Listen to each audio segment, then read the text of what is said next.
सब मिलकर के पढ़े। एक बार गायत्री मंत्र उच्चारण करेंगे मेरी पास में। ओम भूर्भुवः स्वः तस्य वितुर्वरेण्यं भर्गो देवस्य धीमहि धियो यो न प्रचोदयात्। यो भूतं च भव्यं च सर्वं यस्य देहिते स्वयस्य च मूलं तस्मै देशाय ब्रह्मणे नमः। तेन काल कार्य से पूरा यथावत ज्ञान है शेष सागर में प्रतिष्ठित वसुमती भगवान है स्वयं सुख रूप केवल मुक्तिदाता नाम है उस महत्तम ब्रह्म को श्रद्धा सहित प्रणाम। उपस्थित बंधुओं, माताओं और जिन्होंने मुझे यहाँ आमंत्रित किया, मेरे ज्येष्ठ भाई भाई माननीय श्री सुरेश कुमार मित्तल जी, जो कि इस समाज के प्रधान हैं, और जो यहाँ के सर्वे शर्मा, जिसको भामाशाह कह सकते हैं, जिन्होंने इस समाज को बनाया, ऐसे मेरे पितृतुल्य बाबू जी और सभी उपस्थित बंधुओं, माताओं और प्यारे बच्चों, हम सब यहाँ आर्य समाज में पहुंचे हैं क्या? यज्ञ करने और सत्संग करने, कुछ अच्छी बातें सुनने और सुनाने, दोनों ही बातें। और सर्वप्रथम मैं गुरुदेव को चरणों में नमन करती हूँ कि आज उनकी वजह से आज हम नारी जाति इन मंचों पर बैठने के अधिकारी बने, नहीं तो नारी को कौन पूछता था। अनेक बातें जो गुरु लोग थे उन्होंने नारी के विषय में कही। तो आइए एक वेद मंत्र को ले करके मैं आगे बढ़ती हूँ। वेद मंत्र है सामवेद का, जिसकी मैं वेद मंत्र की मैं व्याख्या करूंगी। वेद मंत्र है, इसका सार है उसी की उपासना करनी चाहिए, इसकी हमें उसी परमात्मा की स्तुति करना चाहिए। वेद मंत्र है, सामवेद का मंत्र है, बड़ा छोटा सा किंतु बहुत बड़ा गहरा है इसका। आहा प्रेष्टम वो अतिथि स्तुति मृत प्रियम अग्नि रथम न वेद्यम। इस मंत्र में क्या कहा गया कि मित्र में प्रिय परमात्मा कैसा है? मित्र के समान हमारा हित साधक है। कौन? वह परमात्मा। जो मित्र है हमारा वो कौन है? परमात्मा। मित्र के समान हमारा हित साधक है, वह परमात्मा। तो दूसरी बात कहिए, प्रेष्यम वो कैसा? अति प्रिय है। परमात्मा कैसा है? अति प्रिय है। हम जब घर में लोग रहते हैं, सुबह उठकर प्रातः काल हमने कुछ अपने नियम बनाए होते, उन्हीं को करते हैं ना, भगवान को याद करते हैं ना। जो सनातनी लोग हैं उन्होंने अपने मंदिर बना रखे, मूर्तियां रख रखी हैं, चित्र को लगा रखा है, कोई आरती करता है, कोई भजन करता है, कुछ ना कुछ गुनगुन आता है, क्योंकि वो काम हमें क्या लगता? अति प्रिय है। इसलिए वेद में शब्द आया प्रेष्यम, जो अति प्रिय है। क्या? भक्ति करना। तो हम उसको करते हैं। फिर कहा अतिथि जो निरंतर व्यापक है, कहाँ? कण में रमा हुआ। कौन? वह परमात्मा। ऐसी परमात्मा वेद्यम हृदय रूपी वेदी के अंदर हम उसको जाने कि परमात्मा है क्या, उसको हम जानने की कोशिश करें। फिर कहा कि रथम न, रथ के समान वो सबका आधार है। कौन? वह परमात्मा। यानी जैसे हम रथ में या नौका में हम बैठते हैं तो वो हमें क्या रास्ते को तय कराता है, और नदी में जब बैठते हैं नाव में तो वो हमें नदी को पार कराती। इसी प्रकार वो परमपिता परमात्मा हमें गति देता है और इस संसार रूपी सागर से हमें पार कराता है। कौन? वह परमात्मा। अग्नि वह प्रकाश माने प्रकाश स्वरूप है। ऐसे उस परमात्मा की स्तुति हम स्तुति करें, ऐसे उस परमात्मा की क्या करें? स्तुति करें उस परमात्मा की। तो यहाँ पर यानी जीवन का जो मुख्य लक्ष्य है वो परमात्मा का क्या है? परमात्मा का ध्यान करना। मानव का जो जीवन का जो मुख्य लक्ष्य है हमारा क्या है? परमात्मा का ध्यान करना, भक्ति करना। यज्ञ इत्यादि करना, ये सब काम, अच्छे काम करना हमारे मानव का यानी मुख्य उद्देश्य है कि हम अच्छे कामों को करें। और परमात्मा इस वेद मंत्र के अंदर 6 वादों के अंदर यही दिग्दर्शन कराया गया है इस मंत्र के अंदर, जो कि मैंने पहले बताई थी इन्हीं बातों के लिए। तो यहाँ पे यानी वेद जो सामवेद है वो कैसा है, गायन का विषय। सामवेद जो है वो कैसा, गायन का विषय। इसलिए कहा कि गीते सुसमाख्या है, यानी साम की जो यानी व्याख्या की गई है कि शास्त्रकारों ने कहा कि जो साम वेद है वो केवल गायन का ही विषय है, गायन की बात कही गई है।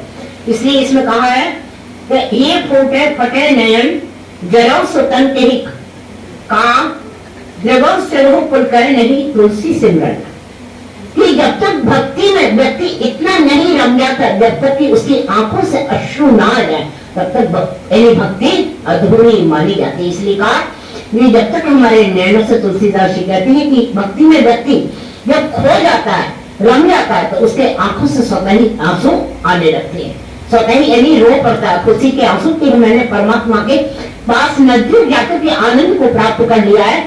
जब आनंद को जब प्राप्त कर लेता है व्यक्ति, तो स्वतः ही उसकी आंखों से आंसू निकलने लगते हैं, पुलकित हो जाता है वो व्यक्ति। कहा दिल वो क्या जिनको नहीं तेरी तमन्ना का विशाल, दिल वो क्या जिनको नहीं तेरी तमन्ना विशाल, चश्म क्या जिसको तेरे ये दीप की हिसरती ही नहीं। गाने के बिना हम कहते हैं ना, गाने के बिना जो हमारी स्तुति है वो कैसी अधूरी सी लगती है, स्तुति हमें ऐसी लगती है अधूरी सी, क्योंकि भक्ति का जो विषय है वो गायन ही है। गायन के द्वारा ही हम भक्ति करते, आरती लोग करते हैं तो कैसे करती, गा करके करती। ओम जय जगदीश हरे, बहुत से लोग जब आरती उतारते हैं अपने भगवान की तो वो कैसे करती, गाकर ही करते हैं लोग। तो यहाँ पे प्रश्न उठता है कि क्या हम यानी दुख में ही भक्ति करनी चाहिए व्यक्ति को, क्या दुख में ही भक्ति करना चाहिए? तो गीता में श्री कृष्ण भगवान कहते हैं कि चतुर्भुजा भजन्ते माम जन सुकृतना अर्जुन। क्या कहा, चतुर्थे भजन्ते माम जन सुकृतो अर्जुन आर्तो जिज्ञासु अर्थी ज्ञानम क्यों भट्टवा। यानी श्री कृष्ण भगवान गीता में कहते हैं कि 4 प्रकार के जो भक्त है वो मुझे भजते हैं। कौन कौन से? सबसे पहला आर्त दुखी व्यक्ति। कौन सा? सबसे पहले आर्त जो दुखी व्यक्ति होता है वो परमात्मा को यानी याद करता है, सबसे पहले दुख में परमात्मा को याद करता है। फिर कहा दूसरा, सत्य असत्य की खोज करने के लिए थोड़ा बहुत यानी परमात्मा में यानी भक्ति में यानी सोचता है परमात्मा को कि क्या सत्य क्या असत्य की खोज करता है।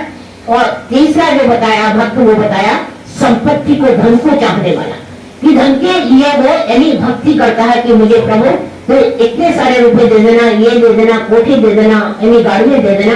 इस तरह से वो संपत्ति धन का चाहने की याचना करता है, तीसरा प्रकार का भक्त। और जो चौथा प्रकार का जो भक्त बताया वो बताया वास्तव में यानी परमात्मा को जानने की कोशिश करता है, वो चौथे प्रकार का भक्त बताया भगवान ने। तो कहा कि जो दुख में मुझे याद करता है वो कौन सा? सबसे गिराऊ भक्त, सबसे छोटी यानी कोटि का भक्त बताया उन्होंने। फिर जो यानी थोड़ा बहुत चाहता है, सत्य असत्य को जानता है, वो उन्होंने कहा वो मेरा दूसरे प्रकार का भक्त है। और तीसरा प्रकार का भक्त कहा उन्होंने जो धन की याचना करता है वो मेरा तीसरा प्रकार का भक्त है। और चौथे प्रकार का जो भक्त है वो उन्होंने कहा सर्वश्रेष्ठ भक्त है जो वास्तविकता को जानना चाहता है, वो मेरा चौथा प्रकार का भक्त है। गीता में श्री कृष्ण भगवान कहते हैं, एक बार की बात है, एक मीरेशा नाम का व्यक्ति कल उसने नदी को पार करना था और नदी के वो किनारे खड़ा हुआ था और मन में सोच रहा कि पता नहीं नदी कितनी गहरी है, नाव चलती नहीं थी। प्राचीन बात है कि नदी यानी नाव चलती नहीं थी, वो नदी के किनारे सोच रहा मीरेशा नाम का व्यक्ति कि पता नहीं नदी में कितना पानी होगा। यही सोचते सोचते उसके मन में विचार आया कि क्यों ना मैं यानी परमात्मा को प्रसाद बोल देता हूँ और परमात्मा को प्रसाद बोल करके और बड़े प्रेम से मैं नदी को पार कर लूंगा। खड़े खड़े वो व्यक्ति कहता, भगवान मैं 5 रुपए का प्रसाद चलाऊंगा, मुझे आप नदी को ठीक से पार करा दीजिए। इतना कह करके वो नदी में पैर रखता है और सारी नदी वो ठीक से यानी तय कर देता है और भगवान का नाम भी बसता है। अंदर से भी डरा हुआ ऐसा ना हो मैं उतर तो गया हूँ नदी में भगवान का नाम लेकर के प्रसाद बोल करके, और वैसे तो मन में उसके बाद सच्चा भाव जगा हुआ है कि भगवान निश्चित रूप से यानी मुझे ठीक से नदी को पार करा देंगे। परंतु एक तरफ भय भी सताया हुआ कि ऐसा ना हो आगे कहीं यानी जादू पानी हो। जैसे ही सारी नदी को पार कर चुका वो, केवल 8-10 फुट की नदी पार करने की शेष रह गई थी, इतने में उसके मन में यानी असत्य का भाव जागता है, नास्तिकता का भाव जागता है उस व्यक्ति के मन में, और वो सोचने लगता है कि अरे मैंने तो 5 रुपए में जो प्रसाद बोला था वो व्यर्थ ही गवा दिए, 5 रुपए मेरे व्यर्थ ही गए। जैसे इतनी नास्तिकता का भाव वो अपने मन के अंदर सोचता है और 2 कदम वो व्यक्ति पर आगे बढ़ता है, वो देखता कोई गड्ढा था, उसमें उसका पैर चला जाता है और गर्दन तक वो व्यक्ति उस गड्ढे के अंदर फंस जाता है। हड़बड़ाता है व्यक्ति और फिर कहता है कि भगवान अरे ये तो मैंने गलती से कह दी थी, मैंने व्यर्थ गवा दिए। नहीं, 5 रुपए का जो प्रसाद बोला था मैंने वो बोला ही है, चढ़ाऊंगा 5 रुपए का और आप ऐड कर लीजिए, मैं 10 रुपए का प्रसाद यानी आपको चढ़ाऊंगा। तो हम क्या करते हैं, भगवान को इस तरह की रिश्वतें देने के हम काम करते हैं, यही सोचते रहते हैं कि भगवान मैं ऐसा करूंगा तो मेरा ऐसा कर देना, मैं ऐसा करूंगा ऐसा कर देना। तो श्री कृष्ण भगवान कहते हैं इसलिए भी जो याचना करता है वो कहते हैं सबसे एनी छोटी एनी कोटि का मेरा भक्त कहलाता है। तो यहाँ पे फिर कहा कि मित्र में प्रिय, परमात्मा के लिए क्या कहा, मित्र में प्रिय। परमात्मा कैसा, सखा के समान है। संस्कृत गिर में इसलिए धातु से मित्र रक्षण धातु से यानी बना है, इसको कहते हैं मित्र कहा गया इसको। तो मित्र का महाराजा भर्तृहरि ने बड़ा सुंदर यानी वर्णन किया है अपनी यानी नीति शतक में, बहुत ही सुंदर उन्होंने मित्र के लक्षण जो होते हैं वो उन्होंने बताए हैं। ये 2-3 श्लोक नीति शतक के गुरुदेव नारायण को भी बहुत प्रिय थे, उन्होंने सत्याग्रह प्रकाश में मंथन प्रकाश में पीछे इन श्लोकों को दिया हुआ है। यानी मित्र के लक्षण क्या है महाराज भर्तृहरि की दृष्टि में, पापानि वार्यति योजयति हिताय गुणयन्ति गुणान् प्रकृतिकरोति आपद्गतं त्यजहाति दधाति काले सन्मित्रलक्षणं प्रविदन्ति सन्तः। यहाँ पर मित्र के महाराज भर्तृहरि ने नीति शतक में मित्र के बड़े सुंदर लक्षण बताए कि क्या कहा, पापान वार्यति, यानी क्या बातें कही है उन्होंने कि पापान वार्यति, यानी हमें हमारा सच्चा मित्र कैसे यानी है, हमारा हमें पापों से बचाता है। सच्चा मित्र कैसा है, हमें पापों से बचाता है और योजना में लगाता है। यदि हम पूरी है खाली है, यदि किसी के पास काम नहीं है, सच्चा मित्र होता है वो क्या, किसी न किसी काम में वो अपने साथ लगाता है। चलो कोई बात नहीं, तुम्हारे पास कोई काम नहीं है तो चलो ये काम कर दो, योजना में लगाता है। फिर कहा कि यानी छुपानी है वो बातों को वो छिपाता भी है। कौन कैसा मित्र हमारा, यानी बातों को वो छिपाता भी है। कौन, वह यानी मित्र हमारा। और गुणान प्रकृति करोगी, और क्या करता है, भरी सभा में हमारी अच्छी बातें उनको वो प्रकट भी करता है। और आपत्ति काल में आपदगतम के, यानी जब हमारे ऊपर कोई आपत्ति विपत्ति आती है तो मित्र हमारा सहायता भी करता है। और दधाती काले, जरूरत पड़ने पर हमें धन इत्यादि देकर भी सहायता करता है। तो इसलिए महाराज भर्तृहरि ने 6 लक्षण इसके बताए। तो ये 6 लक्षण किसके ऊपर घटते हैं, केवल परमात्मा के ऊपर 6 लक्षण घटते हैं। पापान वार्यति, यानी जो साधारण हमारे दोस्त है क्या करते हैं, खुद तो पापों में यानी लिप्त है किंतु अपने मित्र को भी वो पापों में धकेल देते। ऐसी कहीं पार्टी चली है, मित्र उसका शराब नहीं पीता, खुद उसके हाथ में गिलास शराब का है और कहेगा अरे यार जब तक तुम ड्रिंक नहीं करोगे तो किस बात की पार्टी। तो खुद तो पी रहा है और अपने मित्र को भी पापी तरफ धकेल रहा है, शराब पीने के लिए प्रेरित कर रहा है। तो ऐसे मित्र हो ही नहीं सकते, यानी पापाने वाले। और योजयते हिताय, यानी सच्चा मित्र जो है वो निश्चित रूप से आपको योजनाओं में लगाएगा, किसी काम में लगाएगा आपको। और गुणान प्रकृति करोगी, और आपकी जो यानी गुण है वो ऐसे नहीं आपको खाली आप अकेले हैं, आपके सामने खाली आपकी तारीफ किया जा रहा है तो वो सच्चा मित्र नहीं है। भरी सभा में सबके सामने आपके गुणों को यदि प्रकट करता है, बताता है, सबकी तारीफ करता है सबके सामने, तो वो आपका कौन है, सच्चा मित्र है। और विपत्ति काल में और छिपाने योग्य बातें उनको वो छिपाए, चौथा। और 5वां कौन सा है, जो विपत्ति काल में यानी हमें क्या करता है, यानी आपद बताते, विपत्ति काल में हमें देकर के धन देकर के हमारी सहायता करते विपत्ति काल। तो ऐसे मित्र के लक्षण, मित्र में प्रिय। साधारण मित्र कैसे होते हैं, आपसे कोई बात पूछी और क्या करते हैं, आपसे पूछी और दूसरे दिन वो बात सारी गली में फैल जाएगी। अरे आपको पता नहीं है कि शर्मा जी के घर में क्या हो गया, आपको कुछ पता है, तो वो नहीं क्या हुआ, तो पूरी बातों को उगल देगा व्यक्ति जाकर के, चाहे कोई बहन हो वो भी जाकर के सब में एंटीडोडा पी देगी हर बात की। किंतु परमात्मा किसी बात को आपकी देखता है तो आपको पहले प्रेरित करता है इस गलत काम को मत करो, और आपको उससे मुक्त कराता है और छिपाता भी आपकी बातों को। तो मित्र हमारा कौन हो सकता है? केवल परमात्मा ही हमारा मित्र हो सकता है। इसलिए कहा मित्र में प्रिय। वो परमात्मा कैसा? मित्र के समान। फिर यानी कहा प्रेषक, यानी इसका दूसरा शब्द आया प्रेषक। वो परमात्मा कैसा? अति प्रिय। परमात्मा अति प्रिय। पहले में मैंने बोला था तो परमात्मा कैसा? अति प्रिय। यानी इंग्लिश के शब्द बेस्ट, बिगेस्ट और ग्रेटेस्ट, यानी अति की जो सीमा जो लांघित दी जाती है उसको कहते हैं अति प्रिय। यानी प्रेषक वो अति प्रिय है, प्रेम करने योग्य है हृदय रूपी वेदी के अंदर। जैसे यानी हनुमान जी ने भगवान राम और सीता को अपने हृदय में बसा लिया था, यानी हृदय में बसा लिया, ऐसी प्रेम करने योग्य वो परमात्मा है। इसलिए उसको कहा प्रेषक, बहुत अति प्रिय है वो परमात्मा। पराकाष्ठा जिसकी हो जाती है उसको कहते हैं प्रेषक, अति प्रिय है परमात्मा।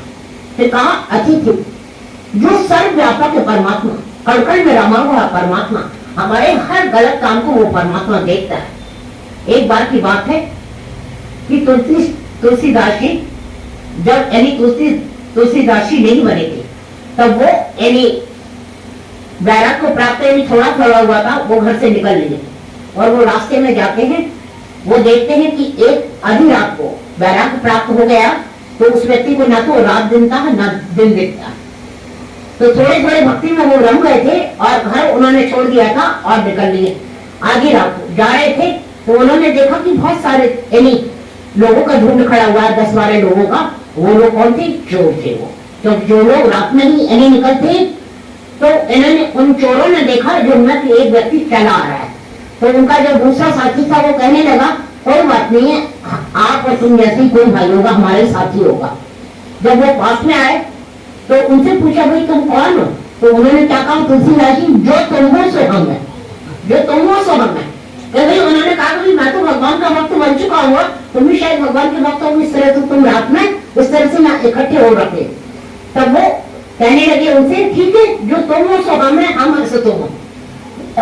जब इतनी बात हो गई तब वो कहने लगे, चोरों ने फिर योजना बनाई, हम चलते हैं पास के गांव में चोरी करने के लिए।